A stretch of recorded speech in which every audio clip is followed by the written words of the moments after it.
somos tu voz.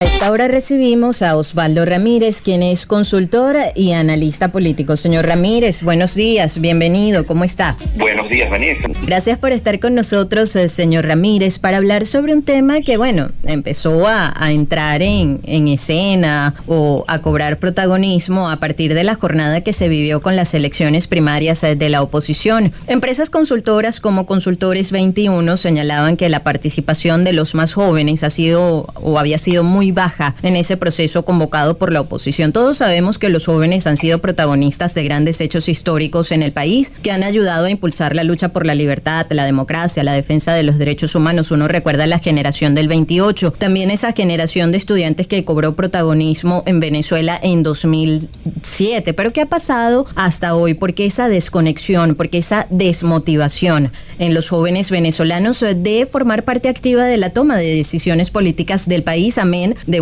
tantos obstáculos que se han conseguido, por ejemplo, para inscribirse en el registro electoral? Mira, hay tres factores. El primer factor, ese factor llamado migración, un factor que ha llevado durante 2, 3 grandes booms, grandes momentos, a que muchos venezolanos busquen en otras latitudes lo que su país no le ha estado ofreciendo, ¿okay? Y de cierta manera, en esos 3 grandes booms, el más significativo estuvo ligado a ese famoso año 2007-2014, ese ciclo que fue bastante significativo, en donde veíamos a muchos jóvenes participando activamente en la política. El segundo boom está asociado a que efectivamente hay una especie de envejecimiento de la población venezolana. Cuando los analistas del tema poblacional comienzan a revisar tasas de natalidad, de cómo los patrones de las nuevas generaciones están decidiendo tener hijos mucho más tarde que lo que podía haber sido la generación que hoy tiene más de 60 años, en ese aspecto de cierta manera tienes una población que cada día va a ser más vieja, poniéndole ese apellido. Y el tercer elemento está asociado a un subregistro bastante importante de la cantidad de jóvenes que deberían estar inscritos por el Consejo Nacional Electoral, en el registro puntualmente. Esa cantidad de jóvenes estiman algunas organizaciones no gubernamentales que pudiera estar pivotando entre 1.800.000 y 2.500.000 personas que no se encuentran registradas y tienen entre 18 y 30 años aproximadamente. Entonces, si uno toma una foto de cualquier momento electoral de forma reciente, yo me voy a ir hacia atrás un par de años, elecciones 2020, elecciones 2021 y las muestras que hemos tenido recientemente han llevado a ver cada vez a menos población jóvenes en las filas de votación. ¿Y a qué cree que se debe esa apatía, señor Ramírez? Mira, lo que estamos analizando de la generación Z, esa generación Z pudiéramos estarla cortando en los 26 años, 27 años aproximadamente, es que hay un mayor desinterés hacia las instituciones en general. No es un fenómeno exclusivamente en Venezuela.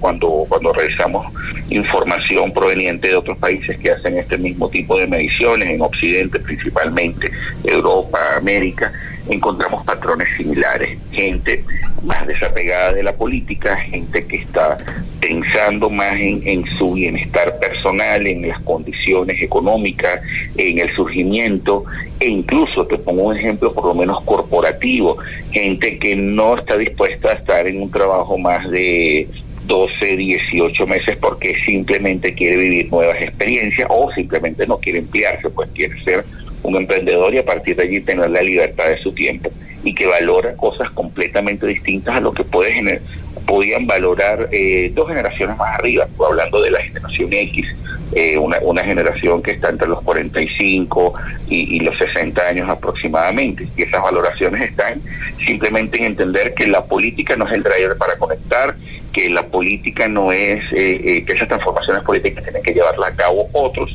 y terminan siendo unas especies permítanme usar, unos marcianos, aquella persona joven que dice yo quiero dedicarme a esto. No es en lo que vimos en otras generaciones, como generaciones de baby boomers o más, que simplemente entendían que para lograr esas transformaciones tenían que comprometerse con lo público. Escuchan al consultor y analista político Osvaldo Ramírez.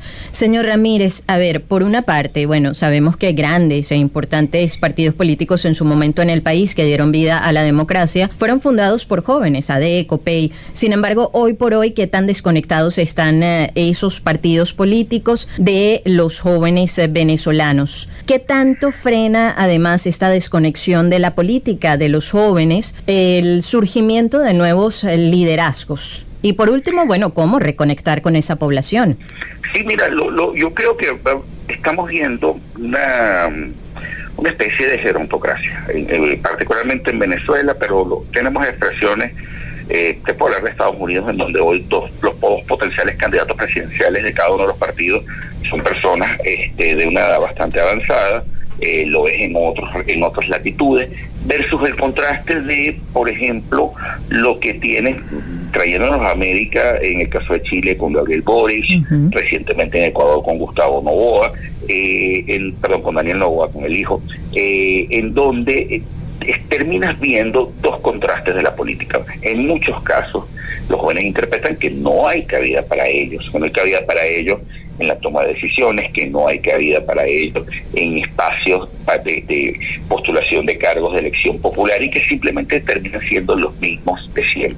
Y esos mismos de siempre, quizás pensando en ser desplazados, no dan el espacio justamente para el surgimiento de nuevos liderazgos. Y sí creo yo que, haciendo la reflexión, en Venezuela no ha habido oportunidades, salvo en pequeñas ocasiones, muy pocas, contadas, la oportunidad de surgimiento de liderazgos jóvenes, sobre todo los liderazgos asociados al tema político. Lo podemos ver en el tema empresarial también, en donde hoy hay una camada interesante de emprendedores y de líderes, pero entendiendo siempre que es necesario el balance entre juventud, frescura y experiencia y edad avanzada para tratar de tener esa correlación.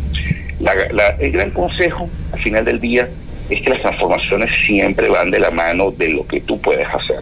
Y lo que tú puedes hacer implica tener un tejido social fuerte, y tener un tejido social fuerte implica entender las necesidades transversales de todas las generaciones, pero también las necesidades transversales de diferentes sectores, y que efectivamente eso te conlleve a que puedas escuchar nuevas visiones, y esas nuevas visiones justamente vienen por estos cambios de paradigma que estamos viviendo atropelladamente en relación con cómo va avanzando el mundo, pero también cómo lo van comprendiendo en su cosmovisión las diferentes generaciones, especialmente las que, entre comillas, y no quiero caer en el cliché de decir los que van a heredar la conducción del país, los que van a heredar la conducción de las corporaciones, de las empresas, de las organizaciones.